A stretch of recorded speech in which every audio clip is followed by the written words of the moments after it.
Hey, what's going on YouTube? What's going on YouTube? Let me get my phone set right here. What's going on YouTube?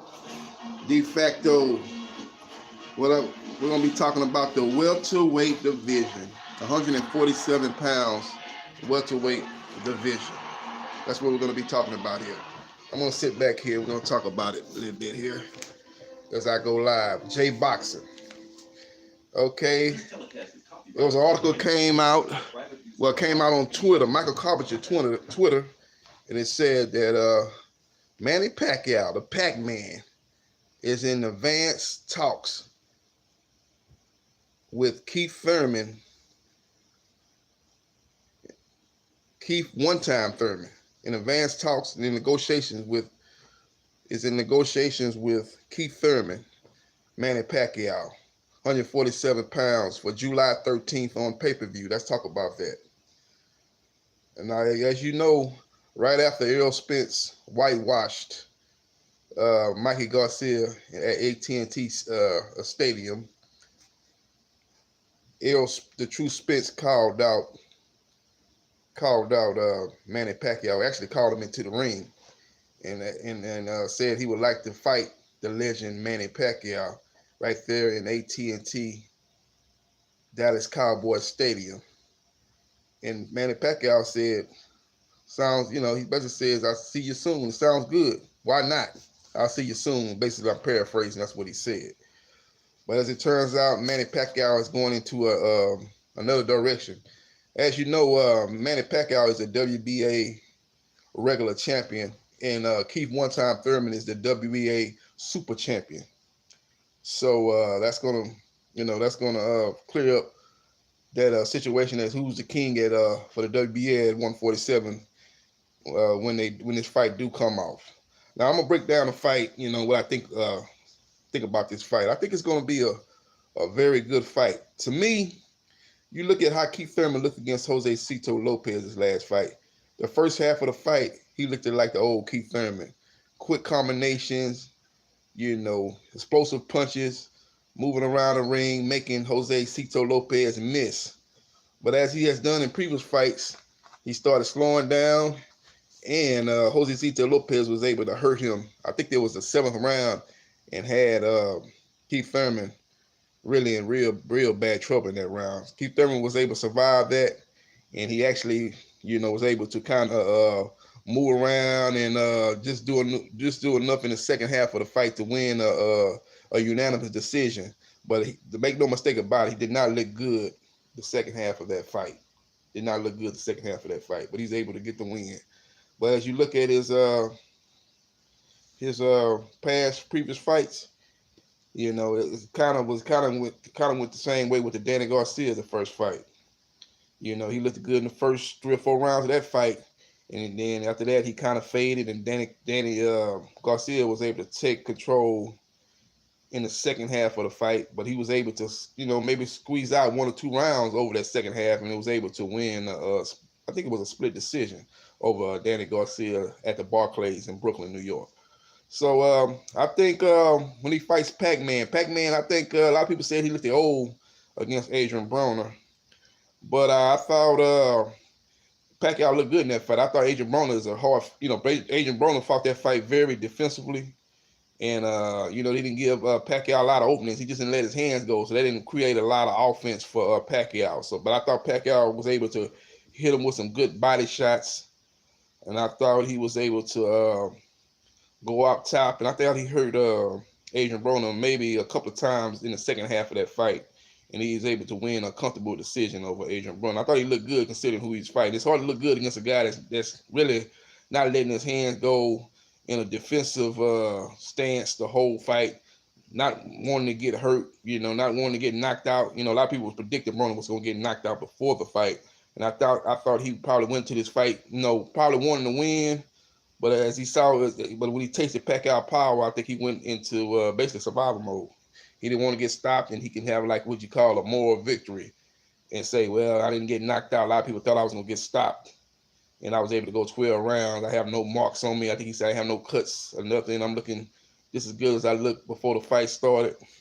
and he's able to have that moral victory. But I thought Pacquiao looked good. I think this fight between Pacquiao and Thurman, I think it's gonna go a little bit something like this. I think the first half of the fight, I think Keith Thurman will be looking good like he always do. I think he'll be, you know, being a quicker fighter. Even though I think Pacquiao is quick, I don't think he's quick as at this stage of Pacquiao's career. I don't think he's as quick as Thurman. I think Thurman will be looking good in the first half of the fight. But I think as we get toward the middle part of the fight, I think Pacquiao pressure and relentlessness will start getting to Thurman. And as Thurman has done in a lot of his previous fights, I think he'll start to slow down. He does a lot of unnecessary movement, Keith Thurman. A lot of unnecessary movement. He moves around and he exerts a lot of unnecessary energy. And I think that kind of tires him off in the second half of the fight. His trainer's gonna have to really work on him about quit doing that wasted energy. Quit moving around when you don't have to move around. Sit down and you can kind of stay in one spot and roll punches. Move your head, and you don't have to be just constantly moving to tire yourself out. But I think that's gonna be a downfall. I think Pacquiao relentless aggression. He don't slow down. He fights strong 12 rounds. He doesn't fade in the second half of fights like Keith Thurman does. And I think in the second half of the fight, I think Pacquiao take control of the fight. And I think he'll win a decision in that fight. I think it'll be something like the second Tim Bradley fight when Pacquiao fought Tim Bradley.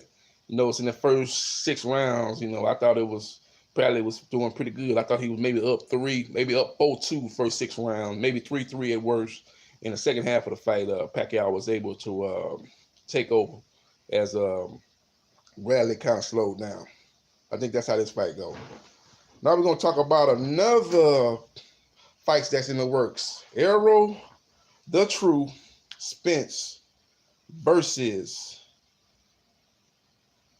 Shawn Showtime Porter. That fight is in negotiation right now. That fight is potentially going to take place in September.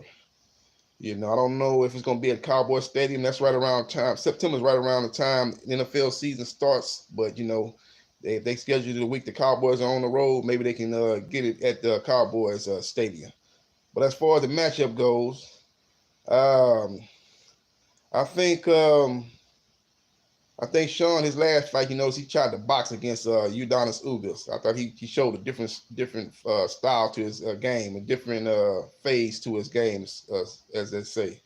I thought he boxed a little bit more. He wasn't as aggressive as he was. I think it kind of threw Ugas off. I think he was expecting Shawn to come forward, like a bull in a china shop, and that wasn't the case. The guy was actually on his toes, boxing, moving, slipping punches, and boxing, giving him a boxing clinic earlier. But I thought Ugas made an adjustment, and he started going to the body and putting a little bit more pressure. But the problem Ugas did was he did not cut the ring off. He could have kind of cut the ring off and really let his punches go and really went to that extra gear. I think he was like, you're driving a 5-speed vehicle and you're in second gear, and and you stay in the second gear. You don't go to third or fourth or fifth gear. I thought that's what he should have did. He should have went to another gear. He should have cut the ring off and put pressure on in Porter, and I think he would have took the fight out the hand of the judges. Maybe he could have got maybe a late stoppage, or maybe he could have got the decision win as he was. It would have been a clear dominance on his part in the second half of the fight. But he didn't do that. Shawn was able to box, and he was able to win that fight, showing a different style than what we used to seeing. But when he fights Shawn Porter, he can't fight that style and beat. When he fights Errol Spence, he can't fight that style and beat Errol Spence. He's the shorter guy. Errol's got the longer reach, so he's gonna have to get inside and and fight put pressure on Errol Spence. Try to back Errol up and try to make it a real rough and tough close quarters fight. Because if the fight is fought at a distance, Errol's gonna pick him apart. Errol's got the better jab. Errol's gonna be able to set his punches up, combination, and he's gonna be able to being a taller, the longer fighter, he's gonna be able to beat him if it's fought at a distance. So I think Shawn's gonna go back to his original style, and I think he's gonna try to put pressure, try to get inside, and try to make it a rough fight. Try to go to Errol's body, try to throw, using his head button, throwing elbows, doing everything else, going back into his basically his football background and making it a rough, physical, 3 yards in a cloud of dust type of fight. You know what I'm saying? Back in the 70, 75, 76, 77, Ohio State, 3 yards. Woody Hayes, 3 yards in a 3 yards in a pile of dust type of fight. So, but I think Errol is Errol's a good inside fighter too. So if he tries to go to that style, I think Errol will be more than be able to hold his own in that type of fight, and I think he'll be able to catch in time Porter coming in, because Porter comes in, he doesn't come in, he comes in kind of giving himself open a lot of times when he rush in to Keith Thurman, and I think he'll have some openings for Errol to catch him coming in. So I like Errol in that fight. I don't know if he stops or knocks out Shawn Porter. Shawn Porter's never actually been knocked out in his whole career. I think it'll be a very competitive fight, action-packed type of fight. But I think Errol will win a unanimous decision. I think he'll, with his jab, I think his jab will be the difference. Hitting him with that jab, catching him coming in, backing Porter up. Porter's gonna be trying to back him up, but I think Errol's gonna actually back Porter up and have him fighting up, backing up, which is not a strength of Porter. And I think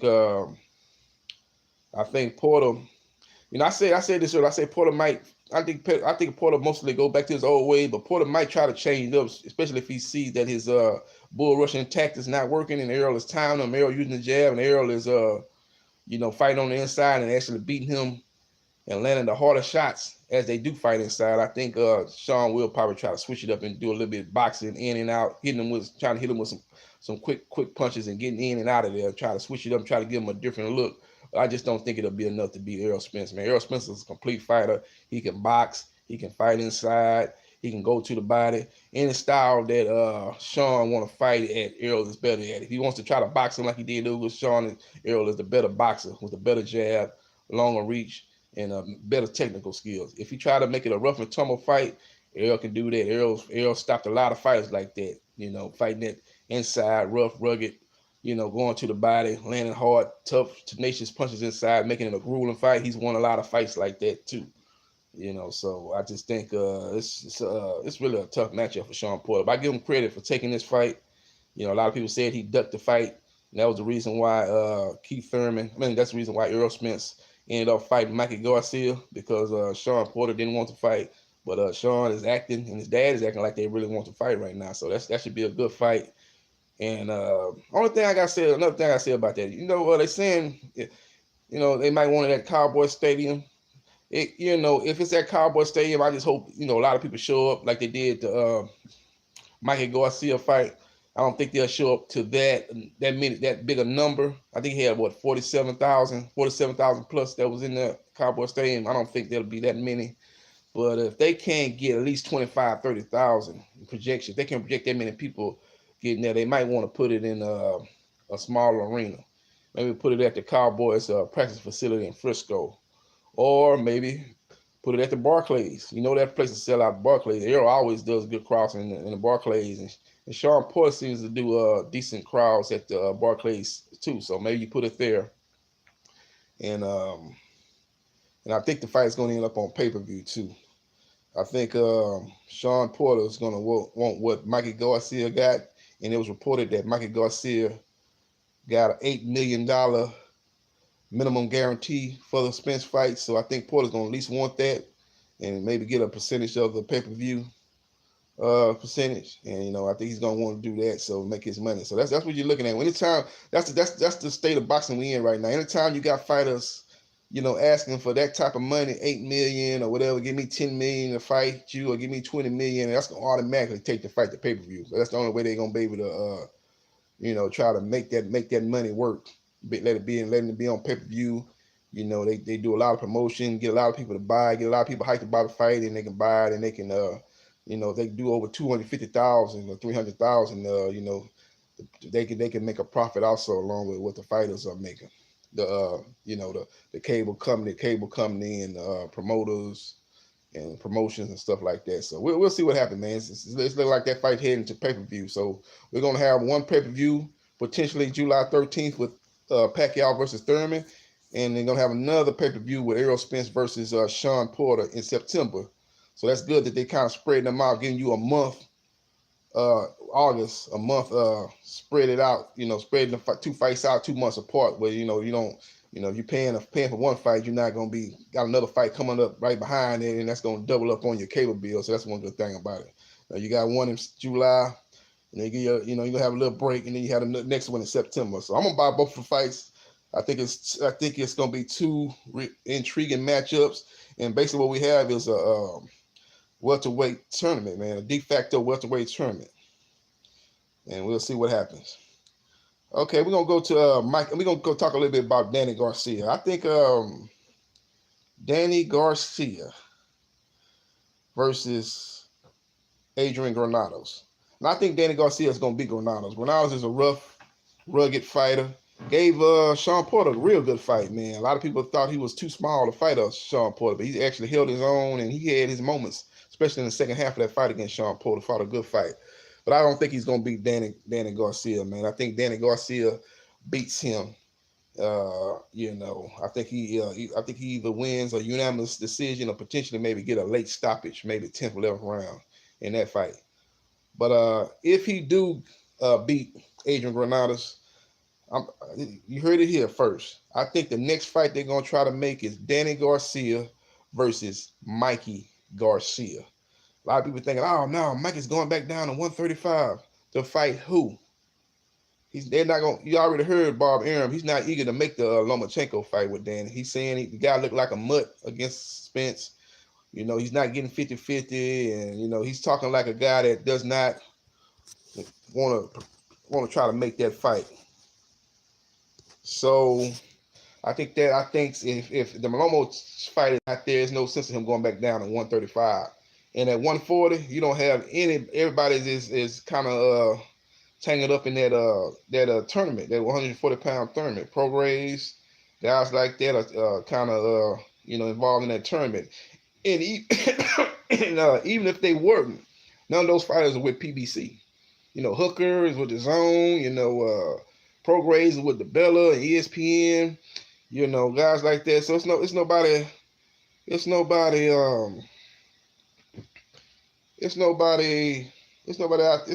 there. It's nobody at 140 pounds. That's really a big money fight for Mikey Garcia. You got to understand what Mikey was saying when he came back from his retirement. He said, I'm going to have a couple of tune-up fights, which he did. And after that, I want all big fights. I want the big fights. I want the big fights to cement my legacy. That's what Mikey did. That's the reason why he wanted to fight Spence. He wanted the big names and big fights. I don't think he's going to go from fighting Errol Spence and after that go down and fight, Samuel Vasquez or somebody. You know what I'm saying? It's not gonna happen. He's not gonna go from making $8 million to whatever he made with the pay-per-view. He made $8 million minimum, and then with the pay-per-view, he probably walked home probably with $15 million, somewhere around there. He's not gonna go from that to fighting Samuel Vasquez, you know what I'm saying? That's not gonna happen. He's gonna be looking for another fight that, another high-profile, big-name fight that he's gonna make a nice purse of. And the guy to do that with is Danny Garcia. I think that's the fight to make. You can put that at the Barclays, or you can put that at Staples Center, or you can put that at that StubHub. You can put that at either one of those three facilities, and it'll do. Put it on Fox. I don't think that's a pay-per-view fight, but I think that's a Fox fight, and you got two big-name fighters fighting. That's that, and I think Mikey will make a good purse fight. And Danny Garcia, the guy's got a name, big name out there in boxing. He's got a great resume. You look at his resume, man. The guy's been fought all the top fighters of his whole career. That's one thing you say about Danny, man. His resume is second to none. So I think that'll be a good fight, man. You fighting a guy that's not as athletic as Spence. He doesn't have I don't think he has the jab Errol has. Danny got power though. I don't know if he hits harder than Errol overall. I think he might have that maybe that with that left hook though. He's got that one punch that probably can if Mikey's not ready, if not looking forward to get caught with it, he can knock Mikey out with that left hook. So he's probably got that one punch knockout power with the left hook that maybe Errol doesn't have. Errol's more of an accumulation puncher. He's more of a guy that steady, beats you down with a accumulation of punches instead of that one punch knockout power. But I think Danny does possess that with the left hook. So I think that'd be an intriguing fight. Both guys are counter punchers. Both guys are guys that rely on timing. I think the jab of Mikey will be very key if he wants to win that fight. I think he's gonna need that jab to try to keep Danny off of, but Danny's gonna be looking to I think Danny's gonna come out there patient starting the fight off. But I think as the fight going on, I think Danny's gonna be looking to put pressure on Mikey. Think he's gonna be looking to walk down Mikey and start to look to throw combinations and go to the body and try to set up that left hook to try to get Mikey up out of there. I think that'll be a good fight, and I think it'll be a very competitive fight. A lot of close rounds, a lot of momentum swings in that fight. And I think it'll be a very, very good fight, man. And it could be one of those fights that might be it might be a split decision type of fight. But I think that's probably the fight to be made. That's the biggest money fight for both fighters outside of Adrian Broner. Mikey's already beat Broner, so I don't think he'll revisit that fight. But if Danny and Broner could be a pay-per-view fight, but those guys are good friends, and they don't seem to be eager to face each other. So because that fight could have been made.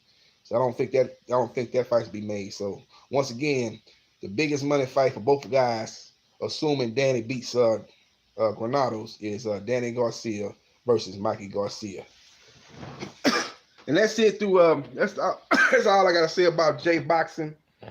I'll be back tomorrow with some more boxing, and we'll talk about a little bit more boxing. And another thing I have to say is R.I.P. Nipsey Hussle. We're using a lot of soldiers out here on the battlefield, man. Another rapper, ended up getting shot in front of his clothing store. I don't know all the details, but prayers out to him and his family, his kids, his lady, Lauren London. Prayers go out to all of them, man. And we just need to stop keep killing one another. Whatever beef you have, it's not worth taking somebody's life. It's not worth dying over. He had a lot to live for, Nipsey Hussle. One of the most underrated rappers out there, man. One of the rappers that you didn't hear a lot of his music on the radio, man. But he's one of those rappers that was everybody knew about, especially on the West Coast, man. So just prayers go out to his family, man. Hopefully the guys that committed this crime, the guy that committed this crime, hopefully they'll be brought to justice. Once again, it's J Boxing. I'm out.